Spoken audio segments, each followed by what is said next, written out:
नमस्कार, आप सभी का बहुत-बहुत स्वागत है हेल्दी इंडियन किचन में। आज आपके साथ शेयर कर रहे हैं एक ऐसा घरेलू नुस्खा जिसके इस्तेमाल से आप आँखों की रोशनी को बढ़ा सकते हैं।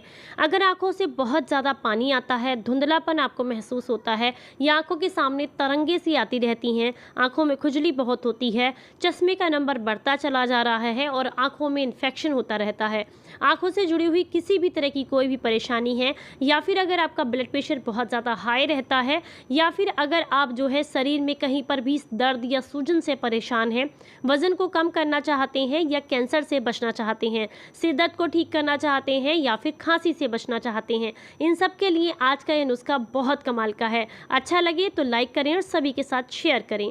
तो चलिए आपको बताते हैं कि आज आपने किस चीज़ का इस्तेमाल करना है।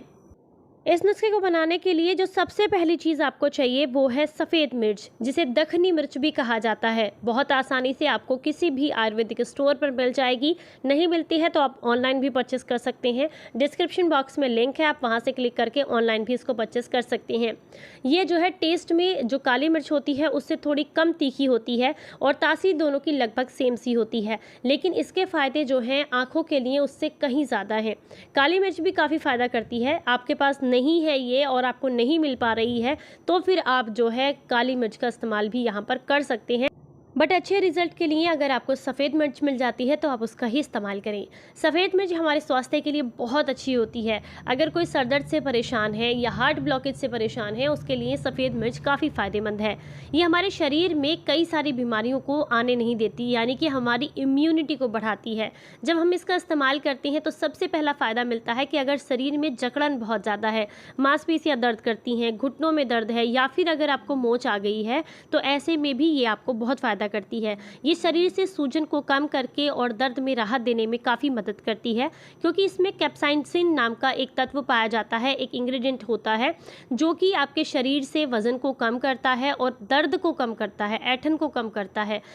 जब आप इसका इस्तेमाल करते हैं तो कैंसर से भी बचे रहते हैं, क्योंकि कैप्साइसिन जो होता है वो शरीर में कैंसर कोशिकाओं को मारने का काम करता है। तो जो ये सफ़ेद मिर्च है ये प्रोसेस्ड कैंसर से आपको बचाने में काफ़ी मदद करती है। अगर आप सिर दर्द से परेशान हैं तो उसके लिए भी कैप्साइसिन जो होता है वो हमारे शरीर की जितनी भी ब्लॉक नसें हैं उनको खोलने का काम करता है। तो अगर दर्द की समस्या हो रही है तो दर्द को कम करने के लिए मस्तिष्क तक ब्लड पहुँचाने का जब काम करता है ये, अगर आप इसका इस्तेमाल करते हैं तो इंस्टेंट आपको आराम मिलता है। खांसी है, बहुत लंबे समय से है और ठीक नहीं हो रही है, तो बच्चों के लिए भी खासकर तो आप इसका इस्तेमाल कर सकते हैं। 3 से 4 आपने सफ़ेद मिर्च लेनी है, कूट छेद लेना है, उसमें थोड़ा-सा शहद मिलाकर बच्चे को दे दीजिए और अगर आपको खांसी है तो 5 से 6 काले मिर्च ले सकते हैं। बच्चा अगर बहुत छोटा है, यानी कि मान लीजिए 1 साल से 3 साल तक का है, उसको खांसी की समस्या है, तो ऐसे में आप एक सफ़ेद मिर्च को कूटकर शहद के साथ मिक्स करके बच्चे को दे सकते हैं। इससे उसको बहुत ज़्यादा आराम मिलेगा खांसी में। बहुत सारे लोग इस बात से परेशान रहते हैं कि बच्चे तुतलाते बहुत हैं, उनकी आवाज़ ठीक से साफ़ नहीं आती है, तो ऐसे में भी सफ़ेद मिर्च बहुत फ़ायदा करती है। अगर आप इसका इस्तेमाल करते हैं तो बच्चों का तुतलाने की जो समस्या है वो दिक्कत दूर हो जाती है। तो आप इसे बच्चों को भी दे सकते हैं जिससे उनके तुतलाने की समस्या दूर हो जाए। लेकिन ध्यान रखना है, अगर बच्चे छोटे हैं तो 1 से 2 सफ़ेद मिर्च ही देनी है। ये आपके ब्लड प्रेशर को कंट्रोल करने का काम करती है, क्योंकि इसमें फ्लेवोनॉइड्स और विटामिन सी पाया जाता है, विटामिन ए भी भरपूर मात्रा में होता है। तो ये शरीर की सारी जितनी भी नसें हैं उनको खोलकर आपके ब्लड प्रेशर को कंट्रोल करने में आपको काफ़ी मदद करती है। हाइपरटेंशन से आप बचे रह सकते हैं। साथ ही साथ ये आपके हार्ट के लिए भी बहुत अच्छी होती है, क्योंकि तासीर में गर्म है, इसीलिए शरीर में अधिक पसीना आता है जब आप इसका सेवन करते हैं और जितने भी विषाक्त पदार्थ हैं वो बॉडी से बाहर निकल जाते हैं पसीने के रूप में, तो आपका हार्ट भी हेल्दी रहता है। अब यहाँ पर दूसरी चीज़ आपने जो लेनी है वो है धागा मिश्री, जिसे सीता मिश्री भी बोला जाता है। ये बहुत ज़्यादा फ़ायदेमंद है, ये ही आपने इस्तेमाल करनी है। नॉर्मल मिश्री, चीनी और कुछ भी नहीं लेना है, यही यूज़ करनी है। ये शरीर में खून बनाने का काम करती है और साथ ही साथ हमारे शरीर की जो छोटी छोटी नसें होती हैं ना, उनको खोलने का काम करती हैं। और हमारी आँखों की जो नसें होती हैं वो बहुत छोटी छोटी होती हैं, तो उसको खोलने का काम जो है ये धागा मिश्री करती है। अगर आप इसका इस्तेमाल करते हैं तो ये आपकी जो नसें हैं उनको ताकत देने का काम करती है और खोलने का काम करती हैं, जिसकी वजह से क्या होता है कि आपकी आँखों में में ब्लड सर्कुलेशन ठीक से होता है, तो जो छोटी छोटी प्रॉब्लम्स आपको हो रही हैं वो तो तुरंत बंद हो जाती हैं। साथ में ये आपके शरीर को ठंडक देने का काम करती है, क्योंकि जो सफ़ेद मिर्च है वो तासीर में गर्म है और जो मिश्री है वो तासीर में ठंडी है। तो इस वजह से क्या होता है कि ये जो दोनों का कॉम्बिनेशन बनता है ये आपको फ़ायदा करता है, गर्मी नहीं करता है ये शरीर में। तो इसलिए आपने धागा मिश्री ही यहाँ पर इस्तेमाल करनी है। धागा मिश्री आप अपने टेस्ट के हिसाब से यहाँ पर ले सकते हैं, लेकिन बहुत ज़्यादा भी मत लीजिएगा। अब यहाँ पर आपने एक खरल लेनी है और इसमें आप डालेंगे सफ़ेद मिर्च। कितनी इस्तेमाल करनी है वो भी बहुत ज़रूरी है। चम्मच भर के यूज़ नहीं करेंगे और इसको बनाकर भी नहीं रखेंगे। इसे आपने रोज़ाना बनाना है। कैसे काउंट करेंगे देखिए मैं आपको बताती हूँ। यहाँ पर आप अपने हाथ पर लेंगे मिर्च को और यहाँ काउंट करके आपने डालनी है। लगभग 12 से 15 मिर्चें आपको यहाँ पर इस्तेमाल करनी है। ये आप अपने वेट के हिसाब से भी ले सकते हैं। अदरवाइज़ जैसे कि आपका वज़न 70 किलो से कम है या 60 किलो से कम है, तो यहाँ पर आप जो है लगभग 8 जो सफ़ेद मिर्चें हैं वो लेनी है आपने। और अगर आपका वज़न जो है 70 किलो से ज़्यादा का है तो फिर आप जो है यहाँ पर लगभग 15 से 20 लेंगे। इससे ज़्यादा यूज़ नहीं करनी है बिल्कुल भी। अब यहाँ पर आपने जो है धागा मिश्री को तोड़ लेना है। स्वाद के अनुसार ही लेना है, लेकिन इस पीस को ये काफ़ी बड़ा था टुकड़ा, तो इसको मैंने तोड़ लिया है। बहुत ज़्यादा धागा मिश्री भी यहाँ पर यूज़ मत कीजिएगा, नहीं तो फिर फ़ायदा नहीं करती है रेमेडी, क्योंकि जो सफ़ेद मिर्च का हल्का सा तीखापन है वो हमारी जीभ पर लगना ज़रूरी है। उसी से हमारी बॉडी के अंदर वो चीज़ें एक्टिवेट होती हैं, वो ऑर्गन्स एक्टिवेट होते हैं जो कि हमारे शरीर को फ़ायदा करते हैं। तो इसीलिए यहाँ पर बहुत मीठा भी मत कर लीजिएगा। तो अपने टेस्ट के हिसाब से यहाँ पर मिश्री डाल दी है। उसके बाद इसको अच्छे से मिक्स करना है, घोट लीजिए पूरा, ताकि जो सफ़ेद मिर्च है वो और साथ में मिश्री एकदम पाउडर सा बन जाए इसका। तो ये देखिए मैंने इसका बढ़िया तरीके से पाउडर बना लिया है। इसे एक कटोरी में हम ट्रांसफ़र कर लेंगे।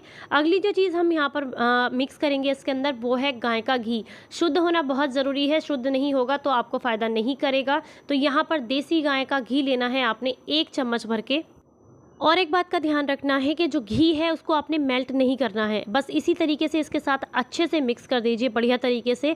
और ये जो आपकी रेमेडी बन करके तैयार होगी ये आपको लेनी है। इसे लेने के 2 तरीके हैं। पहला तरीका है कि आप इसे सुबह जब ब्रेकफास्ट करते हैं उसमें अगर दूध लेते हैं तो दूध के साथ ले सकते हैं, 1 चम्मच भर के इसको यूज़ कर सकते हैं। उसके ऊपर से आपने गाय का दूध पी लेना है। मतलब पहले ये रेमेडी खानी है, ऐसे नहीं खानी है एकदम से गट कर जानी है। हल्का हल्का जैसे च्यवनप्राश वगैरह चाटते हैं ना, थोड़ा थोड़ा करके आपने चाटना है, मुंह के सलाइवा के साथ इसको अंदर लेना है।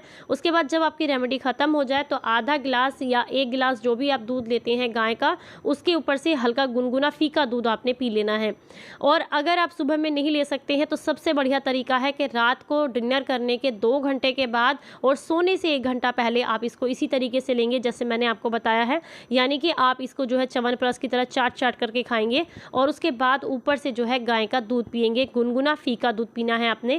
अगर गाय का दूध आपके पास अवेलेबल नहीं है तो कोई बात नहीं, आप इसको ऐसे ही चाट चाट कर खा लीजिए। लेकिन ध्यान रखना है पानी बिल्कुल नहीं पीना है। 1 घंटे तक कम से कम पानी आपने नहीं पीना है। दूध पी सकते हैं लेकिन पानी नहीं पीना है। इसके साथ आपने एक काम और करना है, रात को सोने से पहले ब्रश करके सोना है और अगले दिन सुबह जो मुंह की पहली लार होती है उसे अपनी आंखों में काजल की तरह लगाना है उंगली से, और ऐसा रोज़ाना करना है। इस रेमेडी को आपने लगातार 1 महीने तक लेना है और लार भी रोज़ाना लगानी है। आप देखेंगे आपको 15 दिन के अंदर बहुत गजब के फ़ायदे देखने के लिए मिलेंगे। तो आप इसको ज़रूर यूज़ कीजिएगा। बस एक बात का ध्यान रखना है कि लार वाला जो नुस्खा मैंने आपको बताया है उसे कंटिन्यू रखना है, एक भी दिन स्किप नहीं करना है। और ये जो रेमेडी मैंने आपको बताई है, वैसे तो ये जो रेमेडी है और लार आपको 15 दिन में ही काफ़ी अच्छे असर दिखाएगी, लेकिन इसे 1 महीने तक आप कंटिन्यू रखें। उसके बाद रेमेडी आपको छोड़ देनी है, लेकिन लार वाला नुस्खा कम से कम 3 महीने तक आपको करना है। बहुत गजब के फ़ायदे मिलेंगे, आप यकीन नहीं करेंगे इतने अच्छे फ़ायदे मिलेंगे आपको। और जो छोटी छोटी प्रॉब्लम्स हैं, खुजली होना, इरिटेशन होना आंखों में या फिर तरंगे, ये सारी परेशानी तो आपकी 10 दिन में ही सॉल्व हो जाएगी। वीडियो अच्छा लगा हो तो लाइक करें, सभी के साथ इसको शेयर ज़रूर करें ताकि सभी को इसका फ़ायदा मिले। अगर अभी तक चैनल को सब्सक्राइब नहीं किया है तो प्लीज़ ज़रूर सब्सक्राइब करें, क्योंकि इसी तरह की ज्ञानवर्धक वीडियोज़ और घरेलू नुस्खे हम आपके साथ शेयर करते रहते हैं। फिर मिलेंगे किसी नई जानकारी के साथ, तब तक अपना ख्याल रखें, अपनों का ख्याल रखें और हंसते मुस्कुराते रहें। Stay healthy, stay happy, bye bye.